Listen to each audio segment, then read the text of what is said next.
हटो मेरे रास्ते से।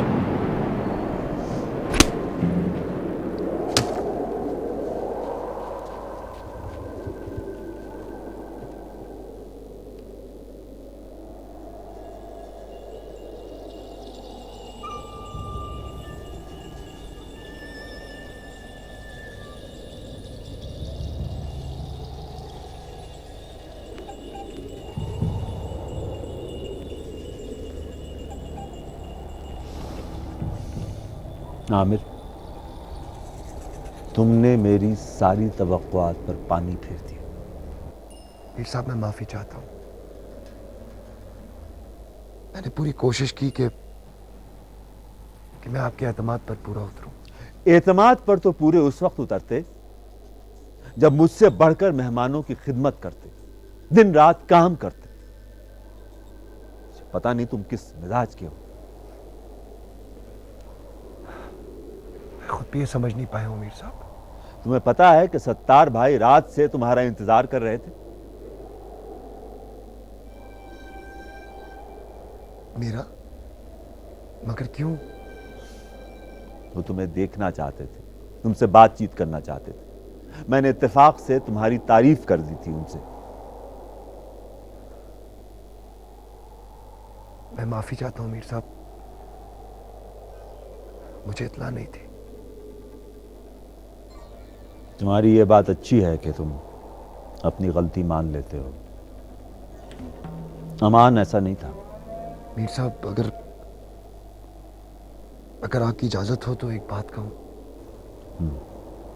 मीर साहब, आप क्यों दिन रात दूसरों के लिए इतना काम करते हैं? इतना काम अगर आप अपने लिए करें तो ऐसी 10 हवेलियां और बना सकते हैं। और सत्तार भाई के अलावा और कोई नहीं है। अब हम सिर्फ उनके साथ काम करते हैं। सत्तार भाई क्यों मीर साहब? पहले शायद मैं तुम्हारी बात मान लेता, लेकिन अब वो दोस्त के अलावा रिश्तेदार भी बन रहे हैं। उनका साथ नहीं छोड़ा जा सकता। रिश्तेदार? ये तो मैं बताऊंगा। बैठो। नहीं मीर साहब, मैं भी चलता हूं।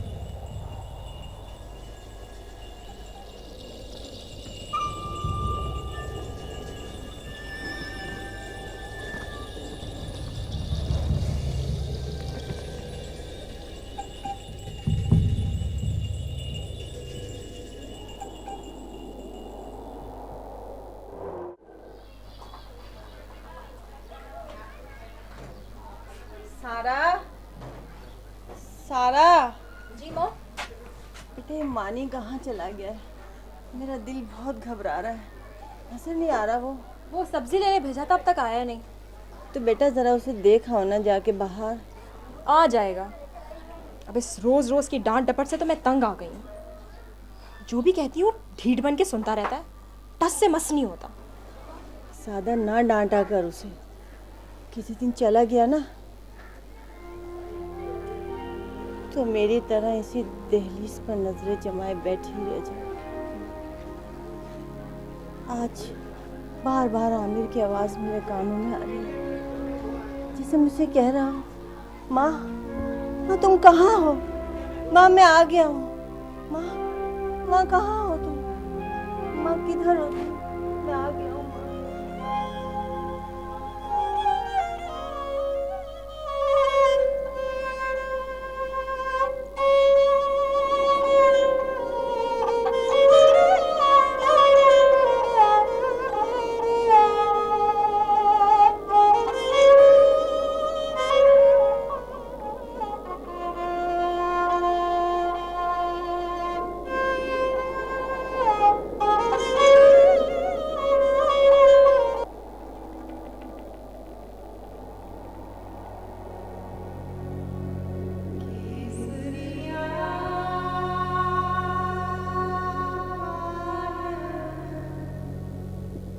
तुम, मुझे यकीन था तुम जरूर आओगी। हाँ, मगर वापस जाने के लिए आई हूँ। शायद ये आखिरी बार है। ऐसा मत कहो गुल, मैं तुम्हारी खुशी के लिए यहाँ से जा रहा हूँ। अब इस तरह अपनी नज़रों से मुझे मत गिराओ। जो भी समझो, अब मुझे तुम्हारे जाने का कोई दुख नहीं होगा। तुमने साज़ैन का दिल तोड़कर मुझे भी गंवा दिया है। तुम मुझे सिर्फ एक बात का जवाब दे दो, अगर तुम मीरल की जगह होती तो क्या करती? अपनी मोहब्बत को रात की तारीकी में कहीं रेत में दफन कराती, ताकि उसकी कोई यादगार भी नजरों के सामने ना आ सके। मीरल, तुम नहीं जानते दूसरों के लिए जीने में कितना सुकून है, कितनी लज्जत है। साज़ैन की शादी हो रही है सत्तार भाई से।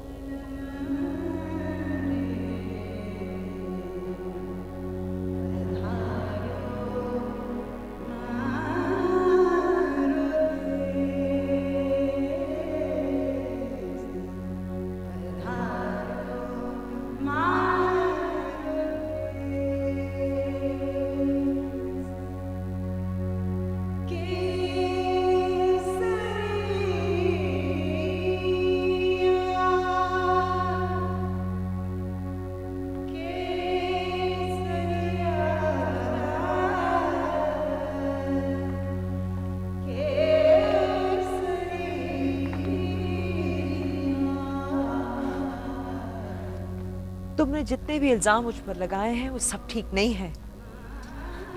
साज़ैन, मैंने कभी तुम्हारा बुरा नहीं चाहा।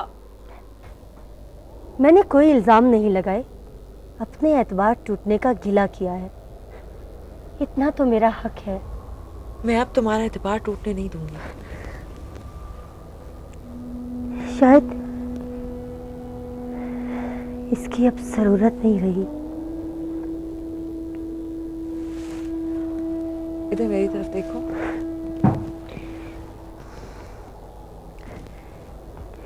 किस लिए? साज़ैन,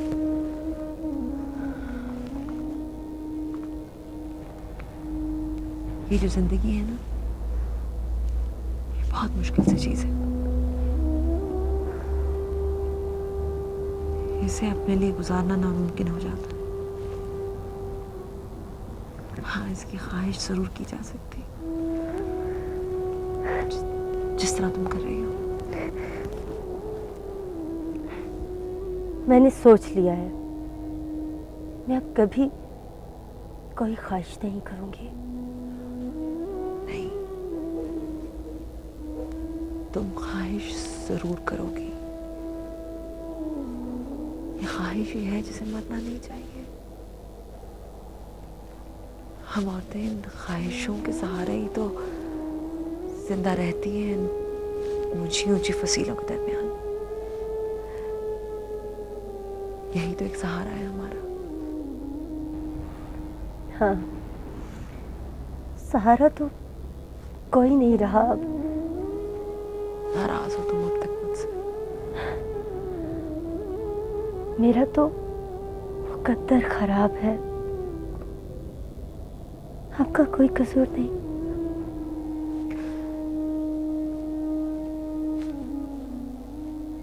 मीरल मुझे चाहता था, ये मेरा जुर्म है।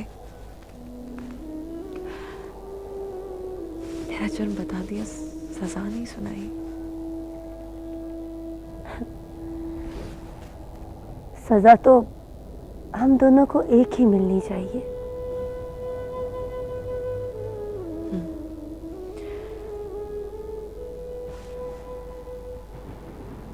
सजा मैं बताऊं? बताएं।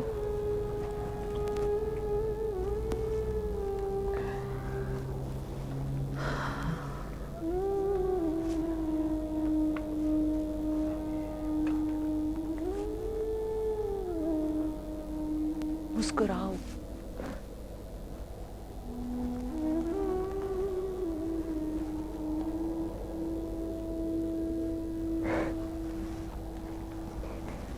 मैं मुस्कुरा नहीं सकती।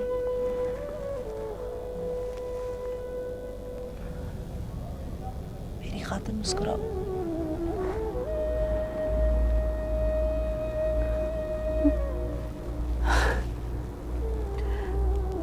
मुझ पर मुस्कुराओ, खुद पर मुस्कुराओ, हालात पर मुस्कुराओ।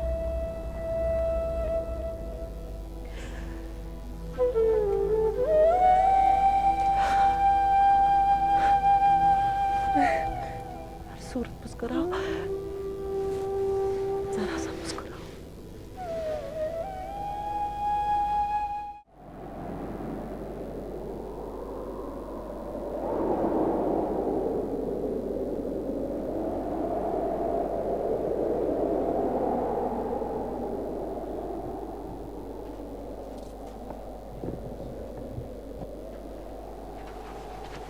भाई हाँ, मुझे बहुत वहशत सी हो रही है, बस आप बाहर नहीं जाएंगे, कह दिया मैंने आपको। क्यों? तुम्हें मालूम है कि मुझे औरतों की तरह घर बैठना अच्छा नहीं लगता। मीर के लोग कहीं आपको नुकसान ना पहुंचाएं। वो बहुत जालिम लोग हैं भाई। जुल्म और जालिमों से डरना कमज़ोर लोगों का काम होता है। मैं कमज़ोर नहीं हूँ।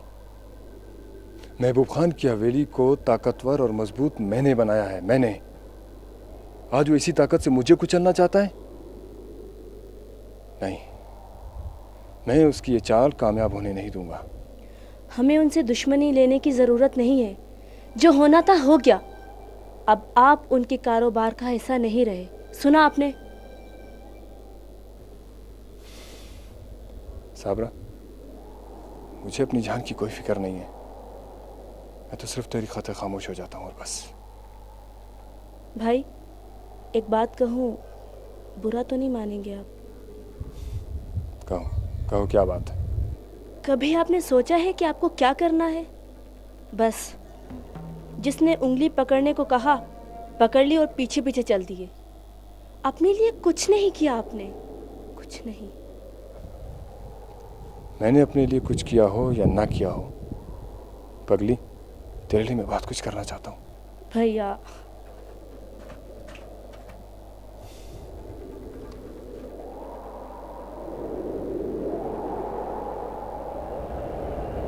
आपने मुझे बुलाया? मीर साहब कहाँ हैं? मेहमान खाने। तुम्हें कुछ पता चला?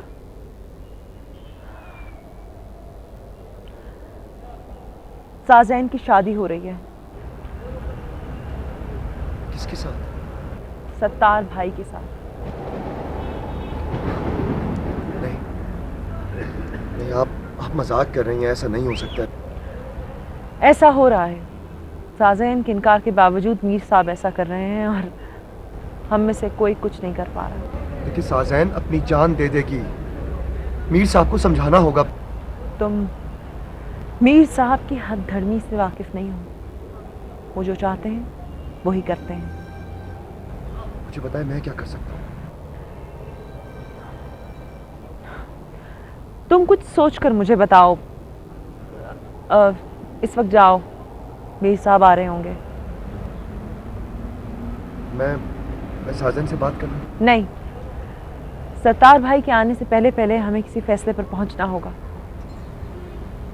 ठीक है, मैं बात में आऊँगा। तुम बस कुछ ऐसा कर लो कि ये शादी बस थोड़े दिनों के लिए रुक जाए। कोशिश करता हूँ।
साज़ैन, मैं तुम्हें अपनी आंखों के सामने रखना चाहता हूँ। मेरी इकलौती बेटी को जरा भी तकलीफ हो ये मैं बर्दाश्त नहीं कर सकता। मैं जानता हूँ कि मालो दौलत के बगैर खुश नहीं रहा जा सकता। इन सब बातों को सोचकर मैंने सत्तार भाई से तुम्हारी शादी का फैसला किया है। सत्तार बड़ा है तो क्या हुआ, उसकी पहले से कोई बीवी नहीं है। वो तुम्हें खुश रखेगा, तुम्हारे नाज उठाएगा। मुझे यकीन है कि तुम मेरा भरम रखोगी, खामोशी के साथ सब कुछ मान जाओगी।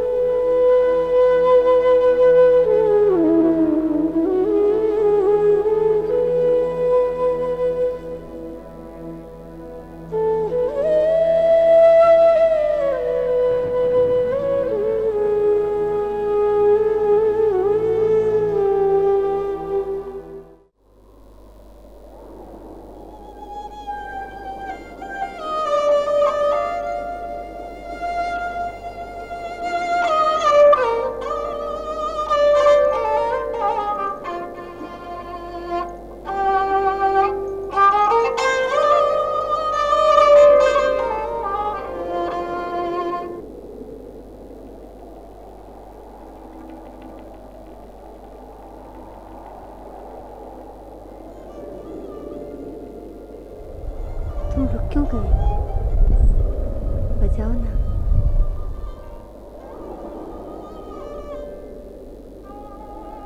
तुम बहुत अच्छा बजाते हो।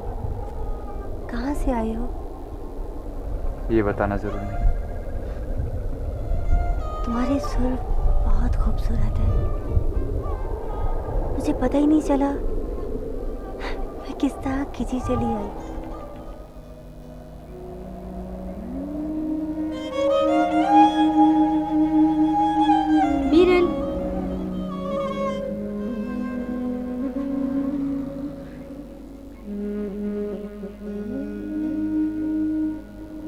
बहुत अच्छा लगा तुम्हें हवेली में देखकर। तो ये आप लोगों की हवेली है?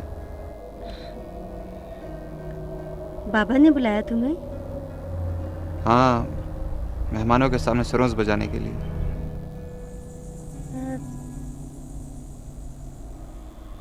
मेरे लिए सरोंज कब बजाओगे? तुम्हारे लिए?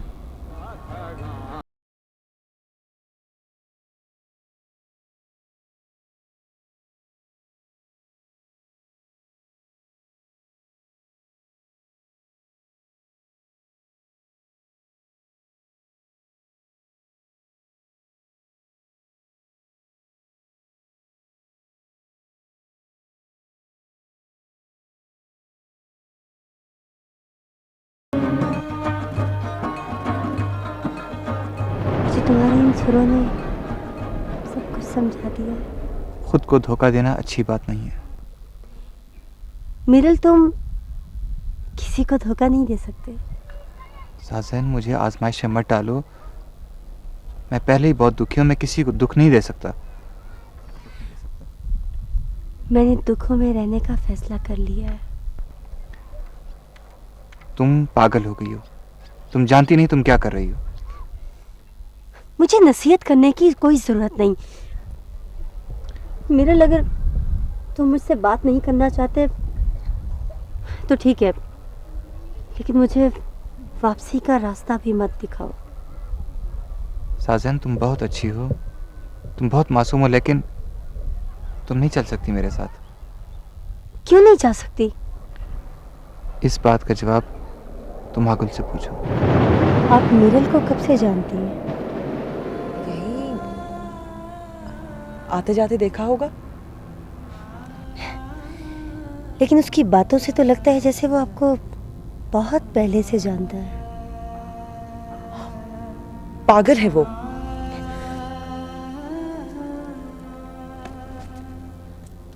आप उसे ऐसा मत कहें। वो तो सबसे अच्छा है। मैं चाहती हूँ कि आप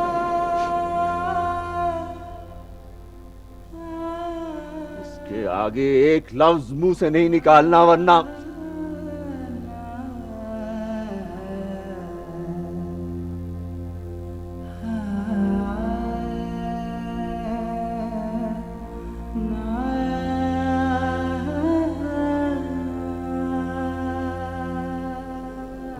तुम्हारे बाबा ने तुम्हारी शादी का फैसला कर लिया है।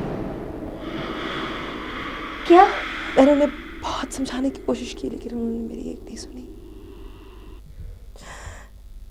नहीं पहुंचा सकी मैं तुम्हारे दिल की बात उन तक। आखिर ऐसी कौन सी बात हो गई थी जिसने आपकी जुबान पर मोहर लगा दी? इस हवेली की रवायात और रस्म के मुताबिक औरतों के रिश्ते मर्द तय करते हैं और हमारी मर्जी रवायात के खिलाफ है, और तुम्हारे बाबा रवायात का भरम रख रहे हैं। अपने लिए इस बुढ़ापे में शादी कर ले, कोई भी गलत फैसला कर ले उन्हें इख्तियार है। हमारी कोई ख्वाहिश हो तो इज्जत और खैरत की बात आ जाती है। जा रहा हूँ, काम छोड़ दिया। नहीं, तुम नहीं जा सकते। क्यों? तुम नहीं जानते? साजन, तुम मेरा ख्याल दिल से निकाल दो। मैं किसी को धोखे में नहीं रखना चाहता। तुम इतने जालिम और सख्त दिल नहीं हो सकते मिरल। तुम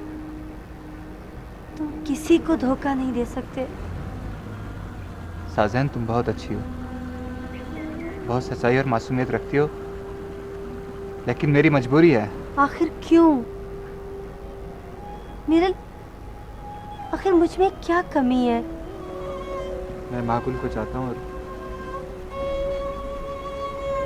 उसी की लायंस बस्ती में।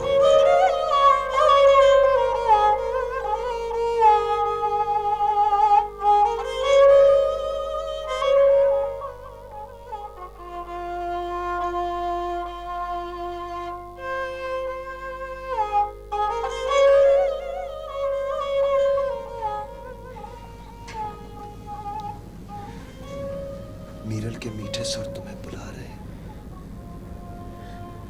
जाओ साजन, चली जाओ।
अरे तुम रो रही हो? हाँ?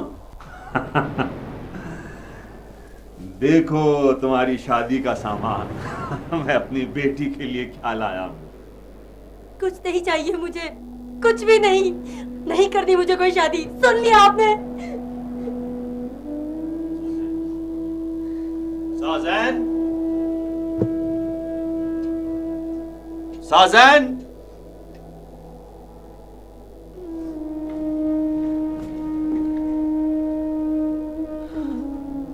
तुम्हें अब कहीं जाने की जरूरत नहीं है। मैं सारा बंदोबस्त करके आती हूँ। आमिर को समझा दिया मैंने, संभाल लेगा वो सब कुछ।